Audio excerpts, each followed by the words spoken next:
Good morning, this is XPulse AI Morning Mix. Today is Sunday, June 7th, 2026. We've got Google declaring an agentic Gemini era, Microsoft rolling out 7 in-house models, and some big policy and market signals around biosecurity, IPO politics, and chip supply. Orion's here, ready to jump in? Ready, let's go. Starting with the headline, Google said on June 5th at Google I/O that we're entering an agentic era, rolling out Gemini 3.5 and Gemini Omni. Orion, what did Google actually ship and signal here? Google positioned Gemini 3.5 as a reasoning and coding workhorse, and Gemini Omni as the broader multimodal model for reasoning plus creation, text, images, and more. The bigger signal is platform. They want agents running across devices and apps, with developer access expanding through their ecosystem. When they say agentic, is this real capability or branding season? Both. Capability is improving, but agentic also means product packaging, tool use, workflows, and tighter app integration. The practical shift is that models are being judged less on benchmark scores and more on whether they can reliably complete multi-step tasks without making your calendar experimental. Microsoft news next. Yahoo Finance reported on June 5th that Microsoft unveiled 7 in-house MAI models at Build, including MAI Thinking 1. What's the strategic move? It's Microsoft reducing dependency on third-party models by fielding a full in-house stack, reasoning, image, voice, coding, transcription, positioned as lower cost and enterprise-friendly. Expect tight integration across Azure, Windows, and Microsoft's business apps, where cost predictability and data controls matter. Does this change Microsoft's relationship with OpenAI in practice? It gives Microsoft leverage and optionality. They can still use OpenAI where it's best, but route many workloads, especially high-volume enterprise ones, onto MAI to manage margins, compliance, and product roadmaps. The message to the market is, we're not a one-supplier shop anymore. Now a politics meets capital story. Investing.com, citing CNBC, reported on June 5th that OpenAI has discussed giving the U.S. government an equity stake as it nears a potential IPO. Orion, what do we know, and why is this unusual? We know talks are reported as ongoing, and there's no deal announced. What's unusual is the concept. A government equity stake in a frontier AI company, potentially framed as aligning national interest, security, and industrial strategy as OpenAI moves toward public markets. What could an arrangement like that change day to day? It could change governance expectations, oversight, security commitments, possibly procurement and export considerations. Even if nothing happens, the fact the conversation exists signals how strategically governments view top AI labs now: less tech company, more critical infrastructure. Policy with rare industry alignment.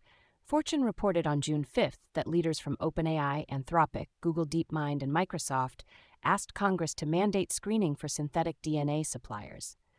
What are they pushing for? They're urging mandatory screening across the synthetic DNA supply chain, checking orders against known pathogens and suspicious sequences. Their argument is that advancing AI makes it easier to design biological threats, so voluntary screening isn't enough. They want a baseline federal requirement. Is this mostly optics or a meaningful risk control lever? It's meaningful if implemented well. Model controls are hard to standardize globally, but DNA synthesis is a choke point you can regulate and audit. It won't eliminate risk, yet it raises the cost and friction for malicious actors, which is often what good safety policy actually looks like. On the adoption front, the Economic Times reported on June 5th that enterprises are shifting from broad AI access to return on investment with more controls as costs rise. What's changing inside companies? We're seeing usage limits, chargeback models, approval gates for expensive tools, and clearer accountability for outcomes. The article also notes Microsoft asked thousands of engineers to move off Anthropic's Claude Code to an internal alternative by the end of June, widely read as cost and governance management. How do teams keep momentum without turning AI into a ticketing nightmare? Standardize a few blessed workflows, measure them, and keep exceptions lightweight. The winners won't be the companies with the most logins. They'll be the ones with repeatable processes where AI spend maps to real throughput, quality, or revenue. Infrastructure signal. Tech Republic reported on June 5th that Broadcom posted surging AI revenue, but guidance disappointed, rattling chip stocks and raising concerns about HBM capacity. Orion, what's the market hearing? The market heard demand is real, but scaling is messy. The guidance miss reignited scrutiny on high bandwidth memory supply, whether players like Samsung and SK Hynix can expand wafer capacity fast enough, and on APAC execution risks in the supply chain. So is this a demand problem or a plumbing problem? More plumbing than demand. Compute is useless without memory bandwidth, and HBM is the bottleneck that keeps showing up. It's like everyone bought sports cars, then discovered there's one road out of town. A few more stories worth your attention, short and sharp. Orion, start us with hardware and consumer platforms. On June 5th, ET Manufacturing reported NVIDIA began shipping next-gen co-packaged optic switches built with TSMC, aimed at cutting power and boosting bandwidth in AI data centers. Then on June 6th, Crypto Briefing said Apple overhauled Siri, added third-party model support, and unveiled iOS 27, its biggest AI push in years. Staying with the money, what's happening in AI startups and creative tools? Forbes reported June 5th that Stockholm-based AI coding startup Lovable is in talks to raise at a $12 billion valuation after reportedly crossing $400 million in annual recurring revenue. And Celebrity Access reported June 6th that AI music company Suno raised about $400 million at a $5.4 billion valuation. And the governance layer, any notable moves outside the US? Yes.